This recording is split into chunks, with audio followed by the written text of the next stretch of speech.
Kabanata 3351. Hindi masama. Medyo kaakit-akit ka. Isang maganda at manipis na ngiti si Dahlia nang makita ang bossy look ni Harvey. Pinikit niya ang mahaba at singkit niyang mga mata habang sinusuri si Harvey. So sinasabi mong nalampasan mo ako. Gusto mo akong awayin. Natural, ang babaeng iyon ay medyo mayabang, iniisip na mas mataas ang katayuan niya kumpara sa lahat ng iba sa kanyang pamilya. Laban sa iyo, kalmadong kinuha ni Harvey ang kanyang tasa ng tsaa. Wala kang karapatan dyan. Wala akong karapatan. Natigilan si Dahlia. Tapos, tumawa siya ng malakas. Kahanga-hanga. Kahanga-hanga. Matagal na akong hindi nakakita ng ganito. How dare you act so high-end powerful in front of me?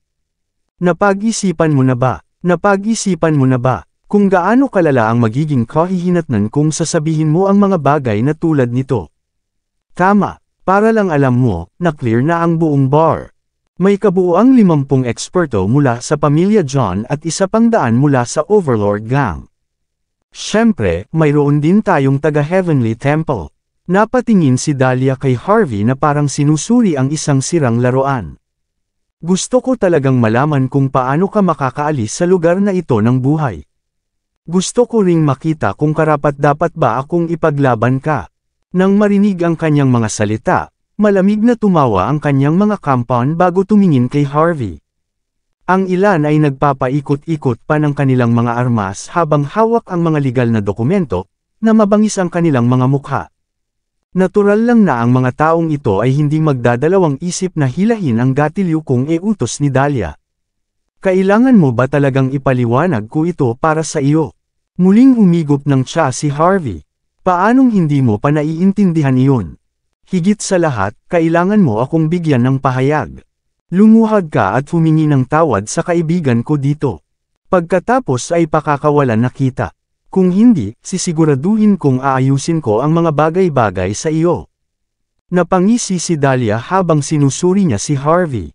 Interesado si Young Master Garcia sa babaeng iyon. Dapat ka bang igalang? Sabi niya sabay tingin kay Harvey. Dapat magpasalamat ka. Ito ang iyong maswerteng araw. Dapat kang lumuhad at pasalamatan si Young Master Garcia para dito, at huwag kang masyadong maging tanga. Tahimik na tumingin sa paligid si Dahlia. Tama, nasaan ang babaeng iyon? Dalhin mo siya dito. Kapag natapos kitang lampuin, ipaglilingkod ko siya kay Young Master Garcia. Bumigat ang hininga ni Freddy sa mga salitang iyon. Bakas sa kanyang mga mata ang nag-aalab na pagnanasa habang tinitingnan niya ang buong lugar. Natural na hinanap niya rin si Shena. Kumuha pa siya ng isang hilera ng mga asul na tabletas, isang mabagsik na ekspresyon sa kanyang mukha. Matapos inumin ang buong 3 tableta, nagpakawala siya ng mahabang buntong hininga, na para bang handa na siya sa pagkakataon. Nanatiling malayo si Harvey habang tinitingnan ang mga tableta. Hoy, bastard, hindi mo naman pinapaalis ang babaeng yun, di ba? Lalong lumamig ang ngiti ni Dahlia nang hindi niya mahanap si Shena. Pero ayos lang. Maya-maya ay babalik ang babaeng iyon pagkatapos kong basagin ang bawat bahagi ng iyong katawan. Bakit hindi mo pagsilbihan si Young Master Garcia mismo? Sino ka sa tingin mo? Maya-maya pa'y may malamig na boses ang narinig mula sa labas ng kwarto. Nakarinig ng mga yabag mula sa labas. Pumasok si Shena na mapatla ang mukha. Maraming tao na kamukha ng mga bodyguard niya ang sumunod sa likuran niya. Napatingin silang lahat sa bawat kilos ni Dahlia. Nagliwanag ang mga mata ni Freddy nang lumitaw si Shena. Alam kong hindi mo ako iiwan, baby. Kumain ako ng 3 tableta para lang sayo. Magiging masaya ka ngayong gabi. Sampal. Sinampal ni Shena ang mukha ni Freddy bago pa man siya magkaroon ng pagkakataong tapusin ang kanyang pangungusap. Hindi niya maiwasang mapa-atres. Hindi siya lumaban. Ang tanging ginawa niya ay hinawakan ang pisngi niya, bakas sa mukha niya ang pagkalito. Sa malapit na inspection, ang paghinga ni Freddy ay bumilis, na parang hindi na siya makapaghintay. Saglit na sinukat ni Dahlia si Shena. So ikaw ang inaanak ni Colton Torres? Tanong niya pagkatapos ng ilang sandali ng pag-aalinlangan. Ang pagkakakilanlan na ito ay ginagamit sa labas ng Flutewell. Kung nalaman ng lahat na si Shena ay talagang anak ng pamilya Wright, maraming tao ang titingin sa kanya. Gayunpaman, ang kanyang pagkakakilanlan bilang inaanak ni Colton ay sapat na nakakatakot. Tama iyan. Naglakad si Shena sa harap ni Harvey at malamig na tinitigan si Dahlia. Ang iyong pamilya ay lubos na kahanga-hanga. Sapat na masama na kusang loob kang maglingkod sa mga Indian at sinubukan mo pang mangkidnap ng babae para purihin sila. Tapos na ang iyong magagandang araw. Ang kapitan na escort sa likod ni Shena ay naglakad na may seryosong ekspresyon. You have to give us a fair statement on this, Dahlia, malamig niyang tawag. Ang lahat ng mga bodyguard ay mula sa pamilya Wright. Sa pag-iisip na ang kanilang anak na babae ay halos sinamantala, kung hindi nila isa sa alang-alang ang sitwasyon na nakakaapekto sa lahat sa buong mundo, napatay na nila ang mga Indian sa lugar. Alam ni Freddie na hindi lang ordinaryong tao si Shena. Sino ba talaga siya, Miss John? Tanong niya habang tinatakpan ang sugatan niyang mukha. Naningkit ang mga mata ni Dahlia. Siya ay isang babae mula sa isang mayamang pamilya sa Walsing. Siya rin ay inaanak ni Elder Torres, ang may bahay ng isang mayamang pamilya. Inaanak na babae ng pamilya Torres. Hindi natakot si Freddie matapos marinig ang mga salitang iyon sa halip na puno siya ng nag-aalab na pagnanasa. Para sa kanya, mas masaya makipaglaro sa mayayamang babae kaysa sa mga ordinaryong babae. Pinigilan ni Dahlia ang kanyang pagmamalaki at pinikit ang kanyang mga mata habang nakatitig kay Shena at sa kapitan na kanyang bantay. Miss Wright, maniniwala ka ba sa akin kung sasabihin kong isa lang itong hindi pagkakaunawaan? Nakangiting tanong niya, kung tutuusin, napakagandang babae mo. Maraming nainom siyang Master Garcia. Masyado siyang nagsasalita dahil hindi siya makaget over sa iyo. Ang kanyang mga nasasakupan ay gumawa ng isang bagay na katangahan pagkatapos na ma-misinterpret ang kanyang mga intensyon. Mabuti na walang nagdurusa sa pagkakamaling ito. Nabaldado din ang mga tanga. Paano ito? Para sa kapakanan ng relasyon ng pamilya John at ng pamilya Torres, hihilingin ko kay Young Master Garcia na humingi ng tawad at magbayad ng $150,000 bilang kabayaran. Kung tutuusin, tagalabas ka pa rin, kahit na ipinanganak ka sa Walsing. Kailangan mong maunawaan na hindi ka dapat sumalungat sa kapangyarihan ng isang lokal na pamilya tulad ko. At saka, ang pamilya Torres ay hindi kapantay para sa amin. Ayaw mong ipaglaban tayo ni Elder Torres hanggang kamatayan para sa isang bagay na walang halaga, di ba? Matanda na siya, sa tingin mo kaya niyang tiisin ang ganitong bagay. Alam ni Dahlia na may kakaibang background si Shena. Pero wala siyang balak sumuko. Pagkatapos ng lahat, ang mga tagalabas ay walang kalaban-laban para sa mga lokal na puwersa. Ang pamilya Torres ay tila may mas makapangyarihang background kumpara sa iba, ngunit sila ay wala sa pamilya John. Tapos, natalo si Colton sa pinuno ng Golden Palace noong lumaban sila sa trono noon. Papalapit na rin siya sa kamatayan dahil sa kanyang mga nakaraang pinsala. Hindi hihingi ng tawad si Dahlia.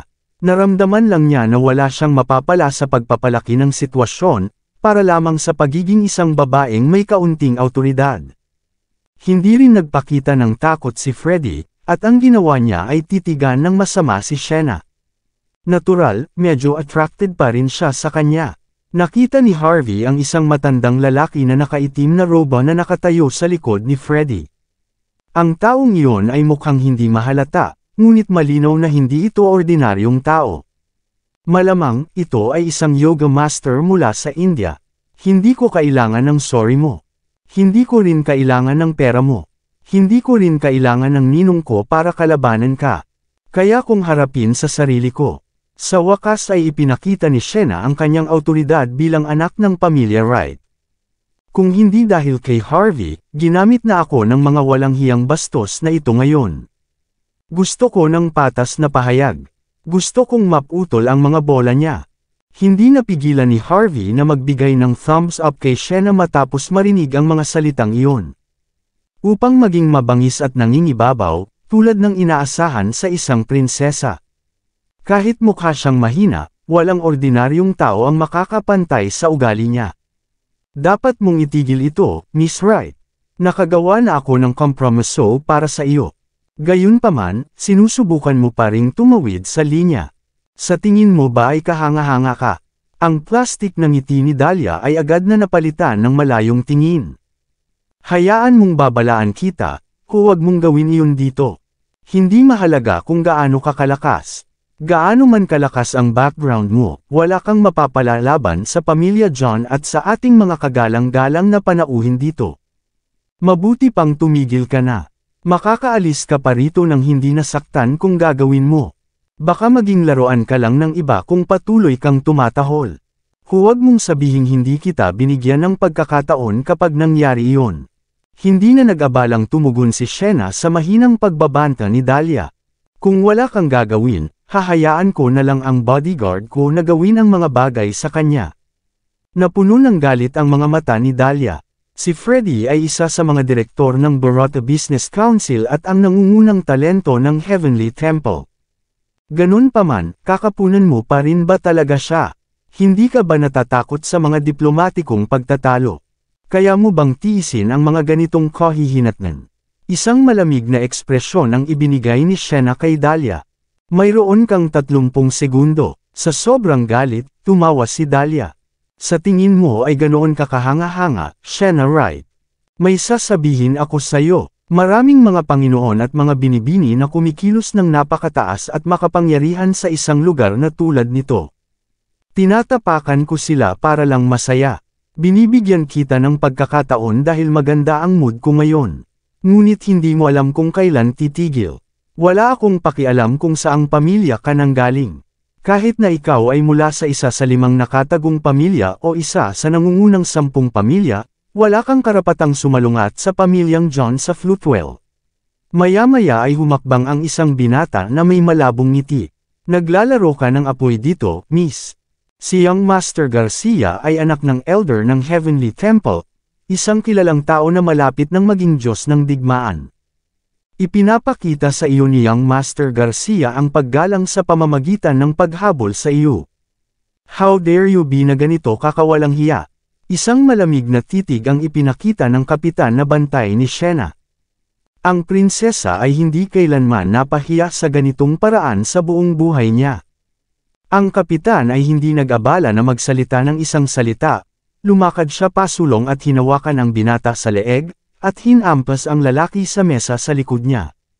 Bang! Nahati ang mesa sa dalawa, at napasigaw ang binata sa sakit.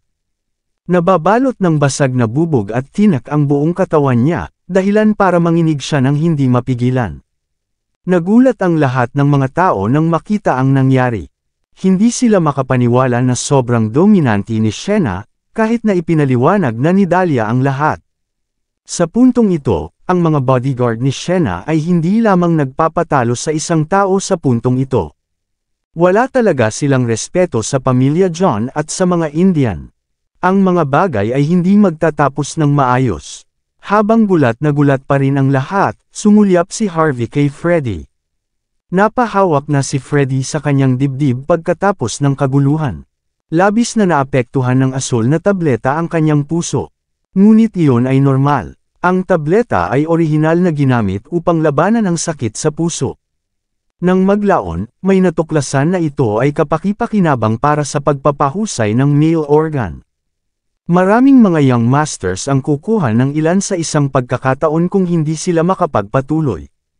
Habang ang kanilang mga katawan ay nagiging mas aktibo at lumalaban sa mga tableta, sila ay umiinom ng higit pa sa bawat oras. Kaya naman, mas mataas ang tsansa nilang magkaroon ng atake sa puso kumpara sa mga ordinaryong tao. Mamamatay si Freddie kung ipagpapatuloy niya ang pag-inom ng mga tableta. Gayunpaman, walang nakapansin sa paghawak niya sa kanyang dibdib. Samantala, agad na nagdilim ang mukha ni Dahlia.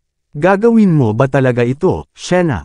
Bulalas niya. Handa ka na bang lumaban hanggang sa mapait na wakas? Nanatiling kalmado si Shena, hindi nababagabag sa sigaw ni Dahlia. Paralisahin ang maldito na lalaking iyon. Tumigil ka. May narinig na sumisigaw sa labas ng pinto nang maglalaban na ang magkabilang panig. Tumigil ka dyan. Narinig din ang mga putok ng baril. Agad na natigilan ang karamihan, hindi nagtagal ay napuno ng mga nakaunipormeng inspector ang lugar. Ang lalaking namumuno sa kanila ay walang iba kundi ang pangalawang in command ng Floatwell Police Station, si Logan Bowie. Nakatayo si Sienna sa harap ni Harvey, kaya hindi nakita ni Logan si Harvey. Si Harvey naman, curious na tumingin kay Logan. Ang pamilya Bauer, o sa halip, si Joseph, ay malinaw na kasangkot dito. Inspector, Elder Bowie, Direktor Bowie, ang tunog ng putok ng baril at ang biglang pagsulpot ng mga inspector ay nagpatahimik sa mga tao. Ang mga escort mula sa magkabilang panig ay umatras, habang ang mga mandirigma na buong pagmamalaki na nagpapakita ng kanilang mga baril ay bahagyang naging maingat. Ang bodyguard ni Sienna ay nakatayo sa harap niya para sa proteksyon, ganap na hinaharangan si Harvey na makita sa proseso. Ang mga Wright ay hindi natatakot sa pulisya, ngunit bilang mga pinuno ng nangungunang 10 pamilya, sila ang may pananagutan sa paggawa ng mga batas. Ang pamilya ay palaging susunod sa batas sa anumang pagkakataon. Dahil narito ang mga pulis, mas mabuti kung sila ang humawak sa sitwasyon. Kabanata 3355. Nakasuot ng bagong uniforme si Logan habang marahas na humahakbang sa gitna ng kwarto. Pinag-krus niya ang kanyang mga braso na may marangal na ekspresyon sa kanyang mukha. Kumunot ang noo ni Sienna, ngunit hindi siya umimik. Isang malalim na tingin ang ipinakita ni Dahlia at makahulugang tumingin kay Sienna. Anong mali? Sa tingin mo ba walang batas sa Floatwell? Yan ba ang iniisip mo? Ipinapahiya mo ang buong puwersa ng pulisya sa paggawa nito. Inilalabas niyo pa ang mga armas niyo para lang makipaglaban sa maliit na bagay. Sinusubukan mo bang patayin ang lahat? Bulalas ni Logan, hindi man lang nag-abalang alamin kung kaninong kasalanan. Gayunpaman, malalaman ng may magandang mata na sinisigawan niya si Sienna. At saka, medyo gumagalang siya sa tuwing kaharap niya si Dahlia. Hindi sa sinusubukan kung gumawa ng gulo dito, Inspector. Ang mga Indian na iyon ay nagdroga sa akin, at ang babaeng ito ay nagsisikap na tulungan silang samantalahin ako. Malamig na sabi ni Sienna. Ito ay isang hindi pagkakaunawaan, Direktor Bowie. Isang matamis na ngiti ang tugon ni Dahlia. Nagkamali kami sa part namin. Handa kaming humingi ng paumanhin at bayaran iyon. Ngunit hindi tatanggap ng paghingi ng tawad si Miss Wright. Gusto niyang kastahin si Young Master Garcia. Hindi ba niya alam na ito ay magiging isang diplomatikong pagtatalo? Hindi lang kami, maging ang gobyerno ng Floatwell ay magkakaproblema kung tataas ito. Diniinan pa ni Dahlia si Logan na may ngiti sa labi.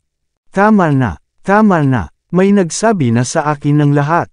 Agad na pinutol ni Logan ang pagtatalo na may matuwid na ekspresyon ng mukha. Parehong mali sina Dahlia at Freddie. Masama kung sinamantala si Sienna. Dagdag niya sa matigas na tono. Ang mga John at ang mga Indian ay dapat magbayad ng halaga para dito. Ngunit, ayon sa batas, hindi pagkakaunawaan lang ito. Dahil iyon ang kaso, hindi kita magagawang parusahan sa pinakamataas na pagkakasunod-sunod. Paano ito? Kailangang humingi ng tawad si Freddie kay Sienna at bigyan siya ng $1.5 milyon bilang kabayaran. Ganyan din ang gagawin ni Dahlia. Any objections? Ipapaubaya mo Miss Wright ang mga bagay na ito, at maaari mo nang isama ang iyong mga tauhan. Huwag mo nang palakihin ang gulo Miss Wright para dito. Nagkatinginan sina Dahlia at Freddie, na puno sila ng kagalakan. Hindi nag-atubili si Dahlia, nakangiting ibinagsak niya ang tseke sa mesa.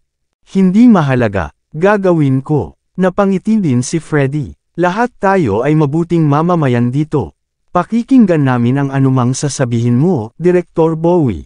Ang pagbibigay ng $1.5 milyong at paghingi ng tawad ay wala kay Freddie. Sa katunayan, ito ay kasing dali ng inuming tubig. Hindi ako sasang-ayon dito. Isang malamig na ekspresyon ang ipinakita ni Sienna habang pinapanood niya si Logan na pinapalabnaw ang sitwasyon ng hindi ginagawa ang kanyang hustisya. Napatingin ang lahat kay Sienna matapos marinig ang kanyang mga sinabi. Hindi ko ito tatanggapin. Bulalas niya na may malamig na ekspresyon sa mukha. Sa tingin mo ito ay isang hindi pagkakaunawaan lang. Ang lakas ng loob mong gumamit ng ganyang salita. Kung hindi ko lang nakilala si Harvey. Alam mo ba kung saan ako hahantong? Kung wala akong lakas at background, ano ang mangyayari sa akin? Hindi ko kailangan ng sorry. Hindi ko rin gusto ang kabayaran mo. Gusto kong maghayganti. Gusto kong kapunin si Freddie, o hindi ko siya papayagan. Siyempre, nakita ni Shena ang sitwasyon mula sa pananaw ng isang ordinaryong babae. Kung ang mga bastos na tulad ni Freddie ay hindi haharapin, ang mga babaeng iyon ay magdurusa sa hinaharap. Maiiwasan lamang ang problema sa hinaharap kung malulutas ang ugat. Tumahimik ka. Agad na nagdilim ang mukha ni Logan. Miss Wright, lubos na ang paggalang ko sa iyo para sa kapakanan ni Elder Torres. Huwag mong hayaang kontrolin ka ng emosyon mo. Hindi pa natin alam kung sino ang may kasalanan. Marahil ay walang kahihiyang tinatrato ka ni Young Master Garcia at nagkunwaring inosente. Nagsorry na siya sa'yo. Pumayag pa siyang bayaran ka. Maraming tao ang hindi man lang kumita ng ganoong uri ng pera sa buong buhay nila. Ano pa ang gusto mo? Gusto mo bang makulong ng 48 oras sa loob ng police station? Hindi naiwasang ipakita ni Logan ang kanyang pagkiling. Napakawalang hiya, nanlamig ang mukha ni Shena. Bilang isang tagapagpatupad ng batas, hindi mo lang nabibigyan ng hustisya ang mga tao, naglilingkod ka pa sa mga tao mula sa ibang bansa. Nakalimutan mo na ba kung saan ipinanganak ang iyong mga ninuno? O sinasabi mo bang ikinararangal mong maging lingkod ng mga Indian? Sampal, humakbang si Logan at sinampal sa mukha si Shena. Siya ay ipinadala dito upang harapin ang isang mayamang tagalabas, ngunit ang kanyang awtoridad ay hinamon. Namuo siya sa galit dahil dito.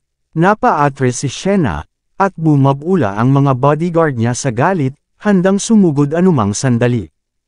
Ikanaway ni Shena ang kamay para pigilan sila habang nakatakip sa mukha. How dare you hit me? Biktima ako. Umasim ang ekspresyon ni Logan. Ikukulong talaga kita kapag nagpatuloy ka sa ganito. Hindi lang ikaw ang humahadlang sa trabaho ko. Plano mo pang gumawa ng diplomatikong pagtatalo. Kung sisingilan ka para dito, tiyak na makukulong ka ng hindi bababa sa 6 na buwan. Walang sino man dito ang magsasabi ng kahit ano tungkol dyan. Natural, nakasanayan na ni Logan ang mga bagay na ganito. Kaya, wala siyang pressure habang pinagbantaan niya si Shena. Si Shena naman ay nag-aapoy sa galit. Hindi niya inaasahan na ang isang pulis sa bansa H ay kikilos sa ganoong paraan. Si Dahlia at ang iba ay napuno ng kagalakan nang makita nila kung paano nagbago ang mga bagay. Sino ang maglalakas loob na sumalungat sa pamilya John sa unang lugar? Kahit na alam ito ng pamilya Bauer, susuportahan pa rin nila sila alang-alang sa Golden Palace. Magsasalita pa sana si Shena, bumantong hininga si Harvey at naglakad palabas. May sasabihin ako, tahimik niyang simula. Oh, may death wish tayo dito. Itinaas ni Logan ang kanyang ulo na may galit sa kanyang mga mata. Ano ang sasabihin mo sa akin, binata? Gusto mo ba ako?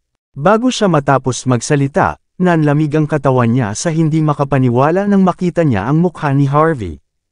Ang kanyang buong katawan ay nagsimulang manginig ng hindi mapigilan. Sir, hindi man lang matugunan ng maayos ni Logan si Harvey. Agad niyang iniyuko ang kanyang katawan at tumayo sa harapan ni Harvey na ang mga mata ni Dahlia ay nag-aalalang nakatingin sa kanya. Ano ang mali, Direktor Bowie? Kilala mo ba ang batang ito? Akala niya na maling tao lang si Logan. Sa kanyang isipan, walang makakapagdulot kay Logan ng ganito katakot kaysa sa mga Bauer at sa mga John. Hindi na pinansin ni Harvey si Dahlia at tahimik na tumingin kay Logan. Come here, aniya. Pinagsalikop ang kanyang mga daliri. Namanhid ang ulo ni Logan, at wala siyang choice kundi gawin ang sinabi ni Harvey. Napatingin sa kanya sina Dahlia at Freddie na may kakaibang tingin. So sorry Sir York, hindi ko alam. Nanginginig pa rin niyang sabi. Sampal, itinaas ni Harvey ang kanyang palad sa kaliwang bahagi ng mukha ni Logan. Isang malutong na tunog ang maririnig. Tinakpan ni Logan ang mukha niya habang napa-atres. Kitang-kita sa kanyang mga pisngi ang matingkad na pulang marka ng palad. Ang kanyang mga nasasakupan ay likas na humakbang pasulong habang ang kanilang mga kamay ay nasa mga baril, ngunit pinipigilan sila ni Logan na huwag gumawa ng anuman. Hindi pinansin ni Harvey ang natitira at patuloy na ikan-awit ang kanyang mga daliri. Kabilang panig, pagkatapos ay sumandal si Logan gamit ang kanang bahagi ng kanyang mukha kay Harvey. Sampal. Pinalipad ni Harvey si Logan ng isang sampal, ang huli ay direktang bumagsak sa lupa. Paano ito posible? Ang mga tao ay ganap na nalilito. Maging si Dahlia ay hindi napigil ang sumimangot. Alam niyang hindi magdadalawang isip si Logan na samantalahin ang sinumang makita niya, basta't mas mahina sila. Sa paghusga sa kung ano ang nangyari, ang pagkakakilanlan ni Harvey ay dapat na higit pa sa naisip niya. Maging si Shena ay nataranta nang makita si Harvey. Hindi niya inasahan na ang mga tinatawag na marahas na tagapagpatupad ng batas ay magiging napakamahiyain sa harap ni Harvey, kapag siya mismo ay tinatrato sa ibang paraan. Sampal, sampal, sampal. Patuloy na hinahampas ni Harvey ang kanyang mga palad, dahilan para gumapang pabalik si Logan, kung saan paulit-ulit siyang sasampalin. Puno ng dugo ang buong mukha niya nang matapos si Harvey.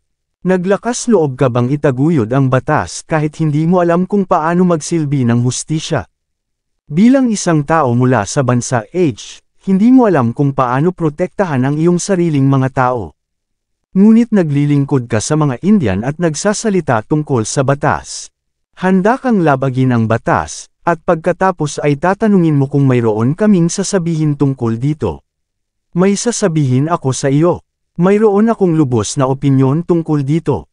Ano ang gagawin mo? Ikulong ako sa kulungan. Halika na at gawin mo.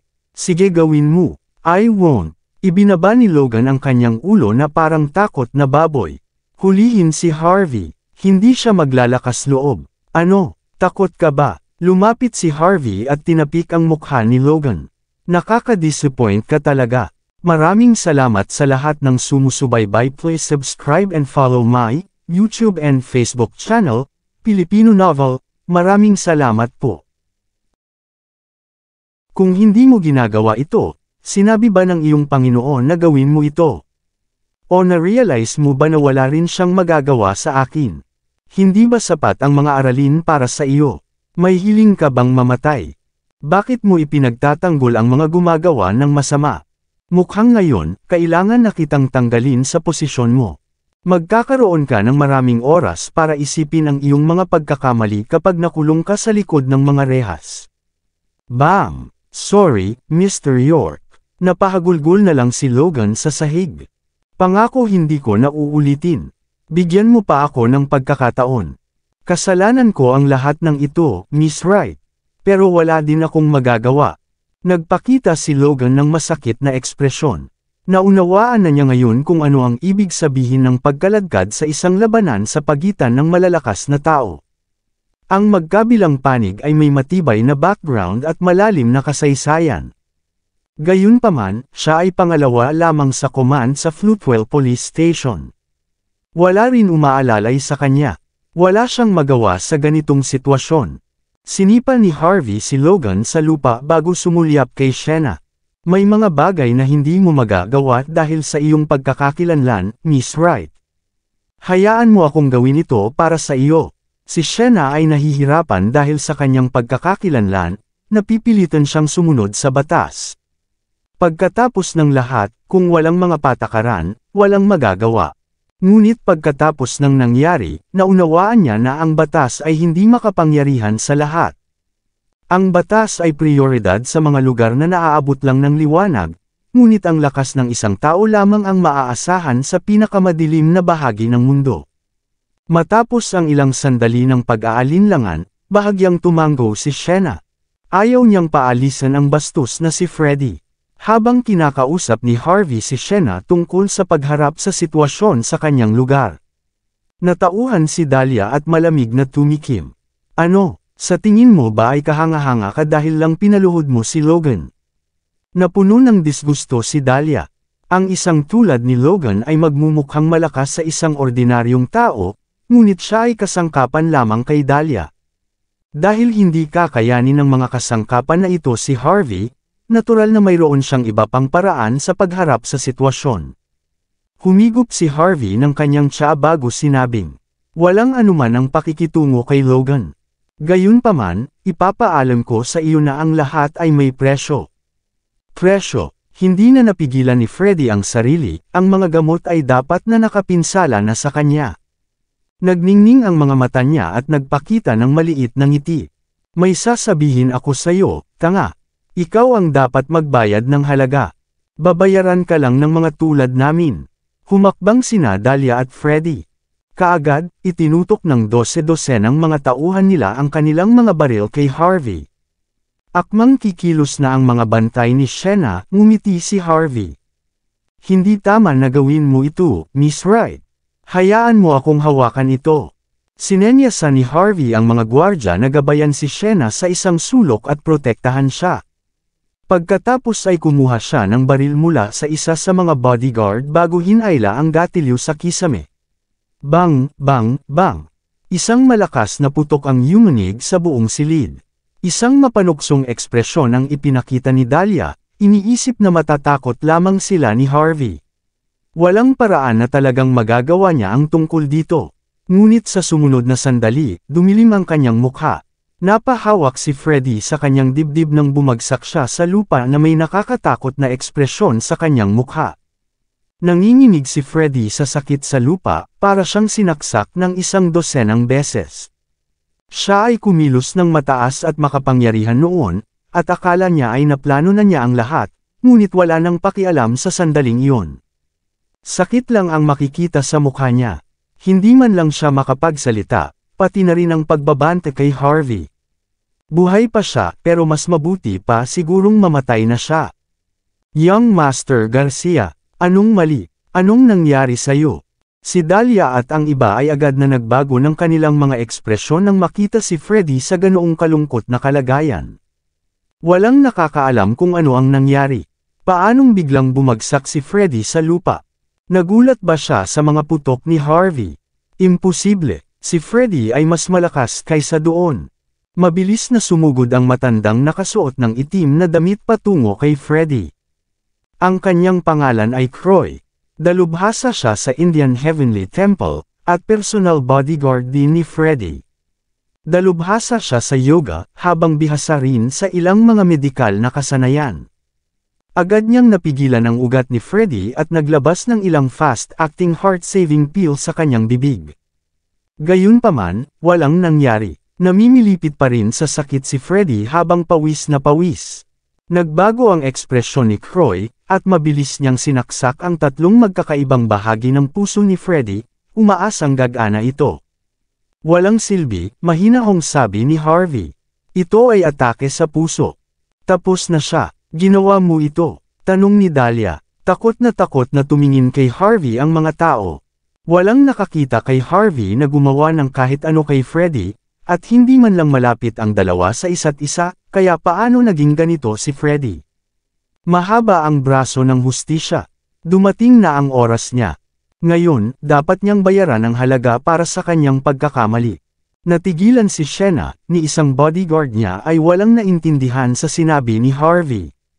"Presyo, magkano iyan?" Nakakatakot ang mukha ni Dahlia. Gusto niyang durugan si Harvey. Gayunpaman, hindi siya maglalakas loob na gumawa ng anumang bagay na walang ingat nang makita si Freddy na nanginginig sa lupa ng walang tigil. Hindi niya alam kung nagkataon lang ba ito, o talagang si Harvey ang naging sanhi nito.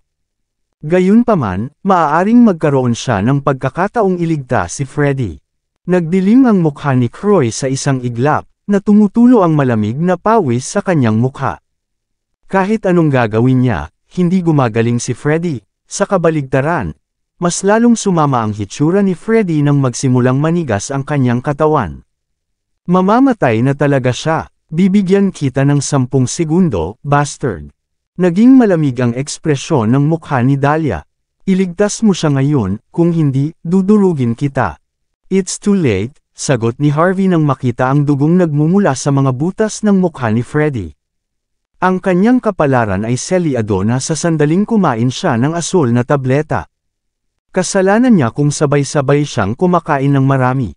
Siyempre, para sa kapakanan ng iyong pagmamataas, masasabi mong tinakot ko siya hanggang sa mamatay gamit ang aking baril. Pagkatapos ay itinaas ni Harvey ang kanyang baril at muling hinayla ang gatilyo sa kisame. Bang! Umayos ang katawan ni Freddy, at bumulwak ang dugo sa kanyang bibig. Bastos ka! Ang baril! Ito ay tunog. Ang mga panginginig ng tunog ng kanyang boses ay pumukaw sa puso ni Young Master Garcia. Ginawa niya ito. Agad na natauhan si Croy. Pigilan niyo siya. Mabilis. Kabanata 3360. Galit na sigaw ni Croy. Pagkatapos, ibinaba niya ang kanyang paa sa mukha ni Harvey. Ang kanyang katawan ay kakaibang nabaluktot, at isang nakakatakot na kapangyarihan ang bumalot sa kanya. Hindi man lang inangat ni Harvey ang kanyang ulo para tingnan si Croy. Itinaas niya ang kanyang baril, handang magpaputok muli. Kasabay nito, lumitaw si Rachel mula sa sulok ng kwarto at winagaway ang kanyang kamay. Isang tinidor ang lumipad diretso sa ulo ni Croy. Isang ambush. Isang kakila-kilabot na pag-atake. Naging malamig ang ekspresyon ni Croy, at ramdam niya kung gaano kakila-kilabot ang pag-atake ni Rachel. Wala siyang choice kundi tumigil sa pag-atake at iduyan ang kanyang kamao sa tinidor. Kumalabog. Lumipad ang tinidor, ngunit huminga si Croy bago siya umatras ng ilang hakbang. Laking gulat ni Dahlia at ng iba pa sa nakita. Direktang dahado ang Indian expert. Si Croy ay mula sa Heavenly Temple. King of Arms daw silang lahat, at least. Nakakatakot silang lahat. Gayunpaman, paanong hindi niya maipagtanggol ang sarili laban sa isang tinidor? Hindi nag-aksaya ng oras si Rachel sa pagsipa sa lupa, nagpalipad ng isa pang tinidor patungo sa kay Croy habang si Dahlia at ang iba pa ay naninigas pa rin sa gulat. Klang! Sinangga muli ni Croy ang tinidor gamit ang kanyang kamao, ngunit unti-unting nawala ng kulay ang kanyang mukha. Napa-atras siya ng ilang talampakan pagkatapos niyang tamaan. Kitang-kita ng lahat ang sugat sa kamao ni Croy. Nanginginig pa siya nang hindi mapigilan. Si Dahlia at ang iba ay lubos na hindi makapaniwala. Sino ang babaeng ito? Paano siya napakalakas? Agad nilang naintindihan kung bakit naglakas loob si Harvey na kumilos ng napakataas at makapangyarihan. As it turned out, King of Arms pala ang bodyguard niya. Si Dahlia at ang iba pa ay natatakot kay Rachel, ngunit mas lalo nilang minamaliit si Harvey dahil inaakala nilang maaari lamang itong magpakitang gilas gamit ang kapangyarihan ng ibang tao. Ikaw na masama. Hindi na napigilan ni Croy ang sakit pagkatapos ng ilang hampas. Ikinumpas niya ang kanyang mga kamay, na nagpapakita ng ambon ng lason na may mga nakatagong karayom sa loob. Naturally, ang mga tao ng Heavenly Temple ay sapat na walang kahihiyan upang gumamit ng isang nakatagong sandata na tulad nito ayon sa gusto nila. Pagkatapos ay naglabas si Croy ng punyal bago gamulong kay Rachel.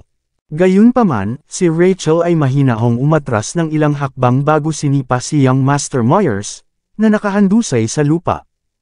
Ang lalaki ay hindi na nagkaroon ng oras upang sumigaw habang siya ay pinalipad, na nanginginig ang kanyang katawan, at bumulwak ang dugo mula sa kanyang bibig. Namatay siya sa lason sa isang iglap. Maglingkod ng maayos. Biglang sigaw ni Shena. Bahagyang nagbago ang ekspresyon ni Dahlia. Si Young Master Myers ay medyo mataas na figure, at medyo may problema siya ngayong namatay na siya. Si Croy ay kumilos ng mas mabilis matapos makita ang kanyang sariling mga tao na namatay sa kanyang mga kamay. Kasing bilis ng kidlat ang galaw ng punyal sa kanyang kamay. Pero sa sumunod na sandali, nagbago ang ekspresyon niya. Isang espada ang lumitaw sa kamay ni Rachel habang umiiwas siya sa bawat hampas nito. Itinaas niya ang espada pasulong, tinawag ang isang sinag ng puting liwanag na parang liwanag ng buwan habang ginagawa niya iyon. Sa mahalagang sandali, si Croy ay likas na itinaas ang kanyang punyal upang protektahan ang kanyang sarili. Klang! Naputol ang punyal sa dalawa, at mabilis na umatras si Croy, ngunit napakabagal niya.